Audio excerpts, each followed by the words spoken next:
Hello Imran, আসসালামু আলাইকুম। আজকে আমি আয়োজন করেছি এত কিছু একা। তো কি কি রান্না করেছি দেখাই।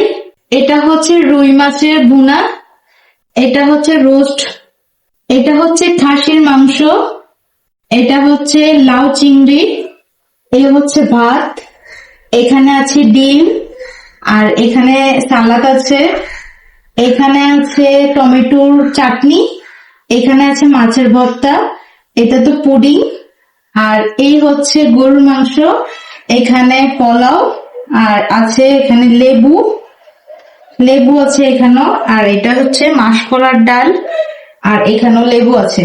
তো আজকের মেহমানদের জন্য এই হচ্ছে আমার আয়োজন। সো হ্যালো এভরিওয়ান, কেমন আছেন সবাই? আশা করছি সবাই ভালো আছেন। অনেকদিন পর একটা লং ভিডিও নিয়ে চলে আসলাম। সো আজকের যে ব্লগটা সেটা কি নিয়ে হতে যাচ্ছে আপনারা তো শুরুতেই দেখে ফেলেছেন। আমি আমার মামা মামিদের দাওয়াত করেছি আমার বাসায়, আর এই প্রথম আমি কাউকে দুপুরবেলায় ইনভাইট করেছি। আর তাই আমার যেহেতু কোনো হেল্পিং হ্যান্ড নেই আর সাহায্য করার মতো কোনো লোক নেই, সব কিছুই আমি একা নিজের হাতে করেছি। আমার কাছে অবিশ্বাস্য লাগে, কেননা আমি একা হাতে এত কিছু করেছি। এইটা তো অনেক অবাক করার বিষয়, কারণ আমি রান্না শিখেছি গত কয়েক 1.5 বছর কি 1 বছর ধরে। আমি কিন্তু তেমন একটা রান্না পারি না, কিন্তু তারপরেও আমি এতগুলো আইটেম আমার হাতে করেছি।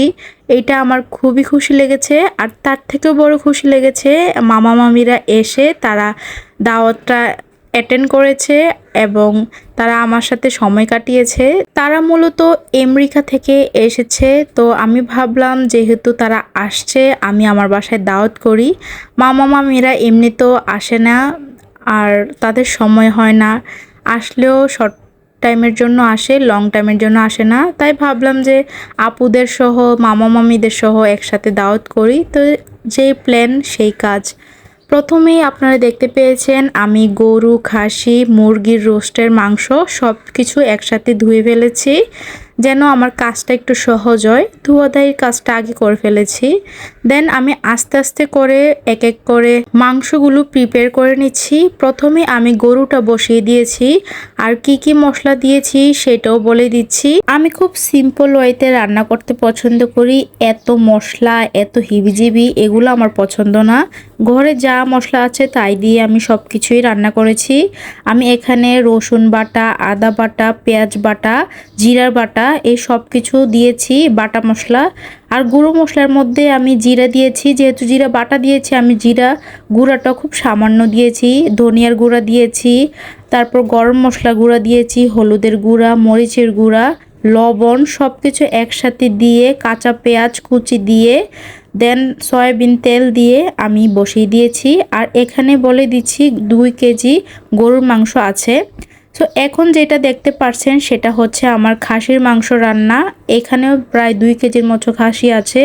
আর এখানেও যে যে মশলাগুলো বলেছিলাম ঠিক সেম সেই মশলাগুলোই আমি দিয়েছি, মানে কোনোটা এদিক সেদিক হয় নাই, সেম সেম মশলা দিয়েছি। খাসির জন্য আলাদা, গরুর জন্য আলাদা এমন করে মশলা দিতে আমি পছন্দ করি না। আমি সেম উপকরণ দিয়ে রান্না করে ফেলি। তো সব কিছু মেখে আমি বসিয়ে দিয়েছি, খাসিটাও বসিয়ে দিয়েছি এক পাশে, গরুটাও এক পাশে দিয়েছি। আর এগুলো হতে বেশ সময় লেগেছে, খাসিটা হতে প্রায় 4 ঘন্টার মতো সময় লেগেছে। আমার চুলার একটু তাপটা কম, হয়তো এই কারণে লেগেছে, কেউ আবার কম বেশি হতে পারে। এখানে আমি কিন্তু আস্ত মশলাগুলো দিয়েছি, যেমন লং, এলাচ, দারচিনি, তেজপাতা। তো আমার যখন গরু মাংস আর খাসি মাংস হয়ে গিয়েছে তখন আমি রোস্টটা মেরিনেশন করে নিচ্ছি। রোস্টটাকে আমি ভালোভাবে ধুয়ে এখন এই রোস্টার উপরে পরিমাণ মতো লবণ, হলুদের গুঁড়া আর একটা লেবুর অর্ধেকটা চিপে দিয়েছি, এবং 1 চামচ করে আমি আদা রসুন পেস্ট দিয়েছি। দিয়ে ভালোভাবে রোস্টটাকে মাখিয়ে নিচ্ছি। মাখানো হয়ে গেলে তার উপরে আমি ঘি দিয়ে দেব। এটা একটা খুবই সুন্দর ফ্লেভার অ্যাড হয়, সাথে খেতেও মজা লাগে। আপনারা অবশ্যই ঘিটা দেওয়ার চেষ্টা করবেন। ঘি দেওয়ার পরে আমি রোস্টটাকে ভালোভাবে মেখে সাইডে রেখে দিচ্ছি।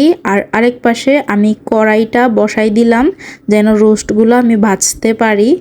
কড়াইয়ের মধ্যে সামান্য তেল এবং ঘি দিয়ে আমি তেলটাকে গরম করে নিচ্ছি। নিয়ে আমি রোস্টগুলো এক এক করে ফ্রাই করে নিব।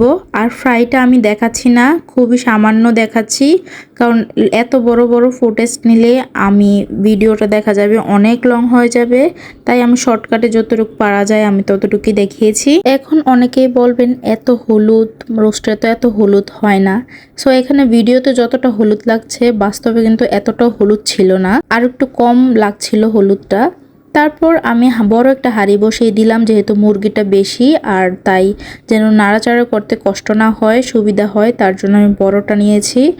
আর রোস্টে আমি সব কিছুতেই ঘি ব্যবহার করেছি। এখানে আমি সয়াবিনের সাথে আবারও ঘি মিক্স করে নিয়েছি।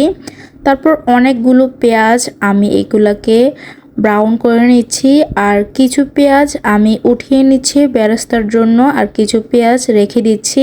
এখন দিয়ে দেব আস্ত মশলা। এখানে দারচিনি, এলাচ, তেজপাতা, লং আছে, সবগুলোকে দিয়ে এখন আমি সাথে সাথে বাটা মশলা দিয়ে দিব, কেননা পেঁয়াজগুলো পুড়ে যাচ্ছিল। তখন আমি অনেকগুলো পেঁয়াজ বাটা দিচ্ছিলাম, যেহেতু এটা রোস্ট, আমি রোস্টের ভিতরে বেশি পেঁয়াজ বাটা দিতে পছন্দ করি, তো আমি অনেকগুলো পেঁয়াজ বাটা দিয়েছি। আর রসুন বাটা, আদা বাটা এগুলো দিয়েছি। দেন এখানে আমি বাদাম পেস্ট দিয়ে দিব। কাজু বাদাম, পেস্তা বাদাম, কিশমিশ একসাথে ব্লেন্ড করে নিয়েছি। এখন এই বাদাম পেস্টটাও আমি দিয়ে দিচ্ছি। আমি সবগুলো উপকরণ দিয়ে নাড়াচাড়ার মধ্যে রেখেছি, কেননা যেহেতু পেস্ট আর তেলটা একটু কম, তাই লেগে যাওয়ার সম্ভাবনা আছে। তারপর আমি ছেঁকে রাখা টক দইটা দিয়ে দিলাম। যখন মশলাগুলো কাঁচা গন্ধ ছেড়ে দিবে তখন আমি এক এক করে শুকনো উপকরণগুলো দিয়ে দিব। প্রথমেই দিয়ে দিলাম জয়ফল গুঁড়া, তারপর দিয়েছি জয়ত্রী গুঁড়া, মরিচের গুঁড়া। অনেকে আছে মরিচটা ব্যবহার করেন না, কাঁচামরিচ ব্যবহার করেন, আপনার যেটা ভালো লাগে সেটাই দিতে পারেন।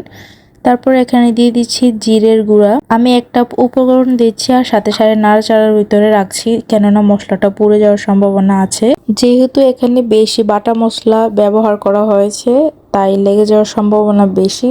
সবগুলো উপকরণ ভালোভাবে কষিয়ে নিয়েছি। যখন তেলটা উপরে উঠে যাবে এই পর্যায়ে আমি ভেজে রাখা চিকেনগুলো দিয়ে দিব। চিকেনগুলো দেওয়ার পরে গুঁড়া দুধ পানি দিয়ে মিক্স করে নিয়েছি, এখন সেই দুধটা দিয়ে দিব। দিয়ে আলতোভাবে মশলাগুলোর সাথে চিকেনটাকে ভালোভাবে কষিয়ে রান্না করে নেব। চিকেনটাকে আমি কিন্তু খুব অল্প আঁচে রান্না করেছি, কেননা যেহেতু গ্রেভি বেশি, পুড়ে যাওয়ার চান্সটা বেশি থাকে। তারপরে একটু ফ্লেভারের জন্য আমি উপর দিয়ে কয়েকটা কাঁচামরিচ দিয়ে দিলাম।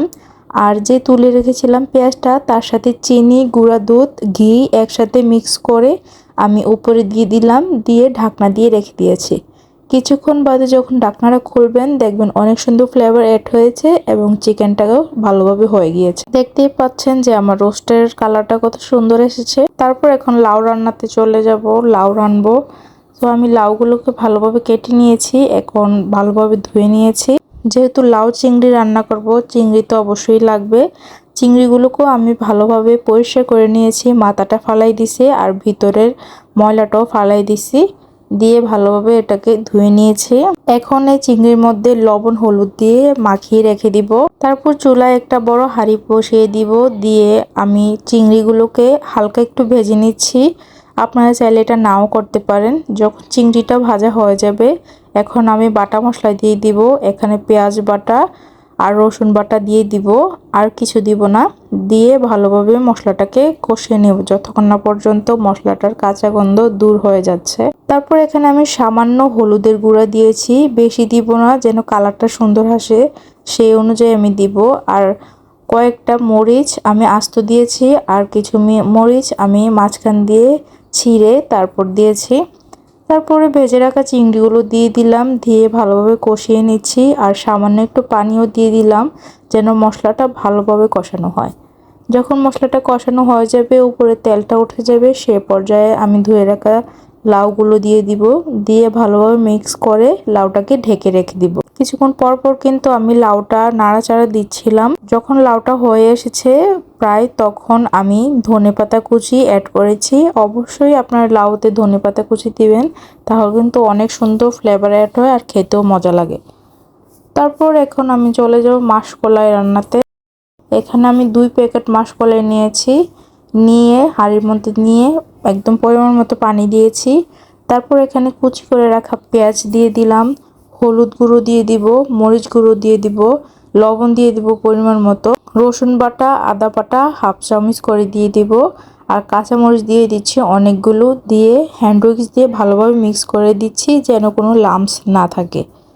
তারপর ডালটাকে বসিয়ে দিলাম। আমি সম্পূর্ণ ভিডিও করি নাই, জাস্ট টুকটাকে দেখাচ্ছি। তারপর যখন ডালটা হয়ে যাবে তখন আমি জিরার গুঁড়া আর ধনিয়া পাতা কুচি দিয়ে দিলাম। শেষে আমার কাছে মনে হয়েছে আরেকটু হলুদ কালার আসলে ভালো হতো, শেষে আমি আরেকটু হলুদ অ্যাড করে দিয়েছি। তারপর যখন ডালটা একদম হয়ে যাবে, উঠানোর 5 মিনিট আগে আমি 3টা ডিম ফাটিয়ে রেখেছিলাম, সেই ডিমগুলো দিয়ে দিব। দিয়ে ভালোভাবে নাড়াচাড়া করে আমি এই ডালটাকে উঠিয়ে নিচ্ছি। আরেক পাশে আমি ডিম সিদ্ধ বসিয়ে দিয়েছিলাম, আর এটাকে ছুলে তারপর একটু হলুদ গুঁড়ো আর লবণ দিয়ে ভালোভাবে তেলের মধ্যে একটু ভেজে নিয়েছিলাম। তারপরে এখানে আমি মাছ ভুনা করেছিলাম, আমি শুধু মাছ ফ্রাই করেছি সেটাই দেখাতে পেরেছি, আর ভুনাটা দেখাতে পারি নাই। আমি আরও অনেক কিছু বানিয়েছি, টমেটোর চাটনি, তারপর মাছের ভর্তা, পুডিং, আরও সালাদ কেটেছি, মানে অনেক কিছু করেছি, পোলাও, ভাত সেইগুলো রান্না করেছি, কিন্তু সবগুলো ফুটেজ নেওয়া হয় নাই, তো ওইগুলো আর দেখাতে পারি নাই। তো এই ছিল আজকের ভিডিও। কেমন লেগেছে ভিডিওটা অবশ্যই কমেন্টে জানাবেন, আর রেসিপিগুলো কেমন লেগেছে অবশ্যই জানাবেন। আমার রেসিপি দেখে যদি কেউ রান্না করেন অবশ্যই কমেন্টে একবার বলে যাবেন। আশা করছি সবার ভিডিওটা ভালো লেগেছে, ভালো লাগলে অবশ্যই একটা লাইক, কমেন্ট, শেয়ার করে দিবেন। পরবর্তী ভিডিওতে দেখা হচ্ছে, সে পর্যন্ত সবাই ভালো থাকবেন, সুস্থ থাকবেন। আল্লাহ হাফেজ। আর আমার ভিডিওটা অবশ্যই শেয়ার করে দিবেন, সাবস্ক্রাইব মাস্ট।